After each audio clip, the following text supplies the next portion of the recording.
So the brilliant Orson Welles made this film. William Randolph Hearst was furious about some of the things in the film, tried to stop it, tried to use his influence in Hollywood and the studio to stop it, wrote bad articles against it, but it came out. I'm just going to mention one of the things that infuriated William Randolph Hearst was that, those of you who watched the film, it's all about a reporter. It's all flashbacks and going back in time. A reporter, sort of in today's time, William Randolph Hearst has died, or William Randolph Hearst, William Foster Kane, Charles Foster Kane is the name of the publisher that Orson Welles plays. By the way, Orson Welles co-wrote the film, directed the film, and starred in it. I think, as I say, he was 22 or 23, I think. So it's all about this reporter. The last thing that Charles Foster Kane says, the last word he utters on his deathbed is Rosebud. So the reporter's trying to discover what was Rosebud, and no one knows. He interviews all of his friends, and he's all going all around trying to find out the truth of it. And then the famous end scene of the film, all these possessions Charles Foster Kane has acquired all over Europe. And Hearst, by the way, bought, castles, doors, and castle rooms and sculptures and everything. He used his millions to acquire treasures, art treasures, all over Europe. So the last scene in the movie, you see some of Orson Welles' possessions are being burned because he's dead. And the last thing you see burned is something that says Rosebud on it. And the thing that's being burned is his childhood sled that we see at the very beginning of the film, when there's a young Charles Foster Kane playing with his buddies in the snow. And so Rosebud was the name of his sled from his happy childhood. Well, this was a real slap at William Randolph Hearst because, remember I mentioned his girlfriend, Marion Davies. Rosebud was a nickname that William Randolph Hearst used in reference to his girlfriend. Anyway, Hearst has come up again in more recent history. You can Google Patty Hearst, who was actually kidnapped I believe in the 70s, by something called the Symbionese Liberation Army. And she was videotaped wearing this, and she was like this preppy young girl from an affluent family, the Hearst family in California. I think the son of William Randolph Hearst, she was his granddaughter. And she becomes a participant in robbing banks, with the Symbionese Liberation Army. And there's a picture of that. You can Google Patty Hearst and you'll see it. And today, this is the Hearst building in New York City. On I think it's around 57th Street and 8th Avenue. Beautiful building. And the Hearst Company, Hearst Corporation, you can look up, is a very successful media company. Publishes a lot of famous magazines like Cosmo, you may have heard of. Owns TV stations, still publishes newspapers. So there still is a Hearst company that's made it through all these years, which is a pretty rare feat. Now, Pulitzer established something pretty amazing called the Pulitzer Prize. And so we're going to have a look here. And there's Benjamin Franklin on it. Why? Because he published a newspaper and wrote content, as we said before. And now we're going to get into this field of investigative reporting. And so these are Pulitzer Prizes that were awarded in 2019. And you'll see the sort of stories that win prizes. Okay, so in 2019, Public Service Pulitzer was won by a newspaper, the South Florida Sun-Sentinel. You can see what it was for exposing failings by school and law enforcement officials before and after the deadly shooting rampage at Marjory Stoneman Douglas High School.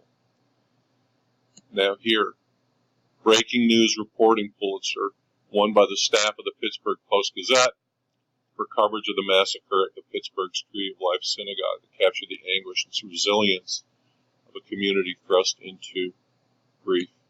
Investigative reporting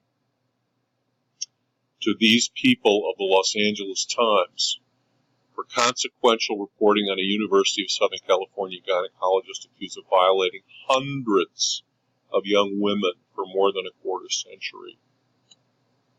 Explanatory reporting to these people from the New York Times for their 18-month investigation of President Donald Trump's finances.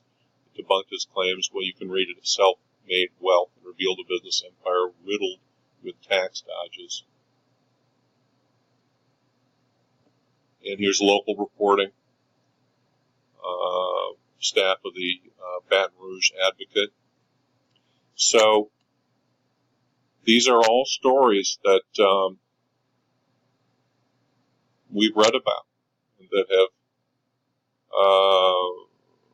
dominated the news, and they're coming from newspapers.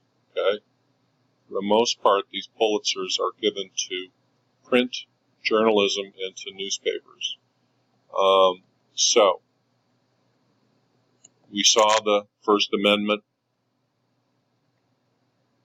Here's 2018, and here is reporting about Harvey Weinstein. Been reading about that, haven't you, everybody? Okay, so here's another one.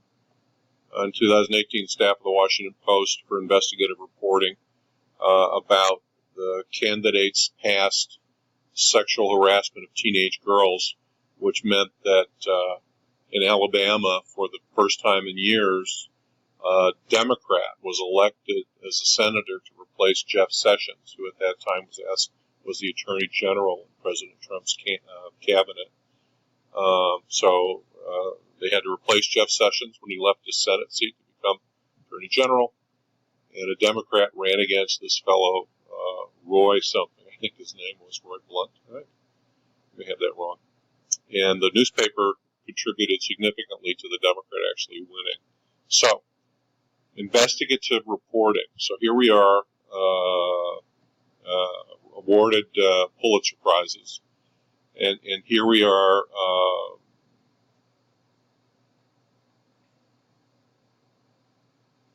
hang on, folks, sorry about this. Hundreds of years after the First Amendment, and newspapers are still providing this invaluable function of investigative reporting and pulling the cover off, pulling the doors, opening the doors, looking under the rocks, and finding malfeasance in government and by business and everything else, and also really kind of being a spokesperson for the little guy, for all of us out here who don't necessarily have access to the levers of power. And this is a vital, vital function in our society. And so, I have to say, it's unfortunate that readership of newspapers has gone down the way it has.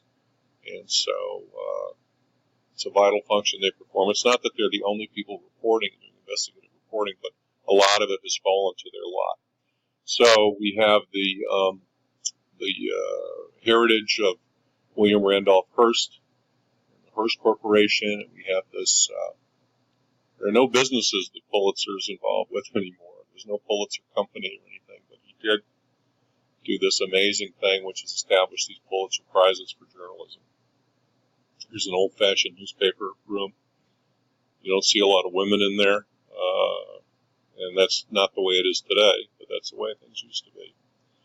And here are a number of film clips showing Hollywood's interpretation of reporting, investigative reporting. So I'm going to show you a few here. You know me, I like my film clips and getting you guys into the history of things.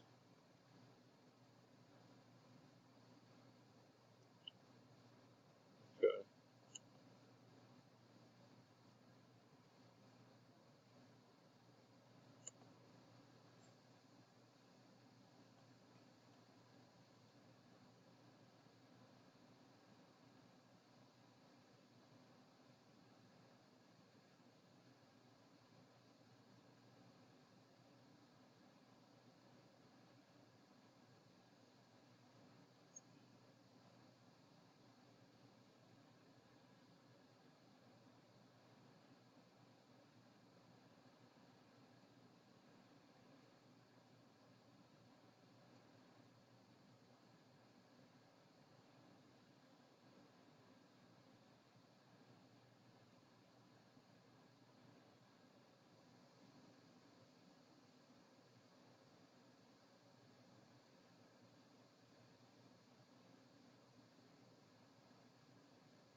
So, two amazing actors, Cary Grant and Rosalind Russell, in the 30s, the mid-30s, famous film called His Gerald Friday.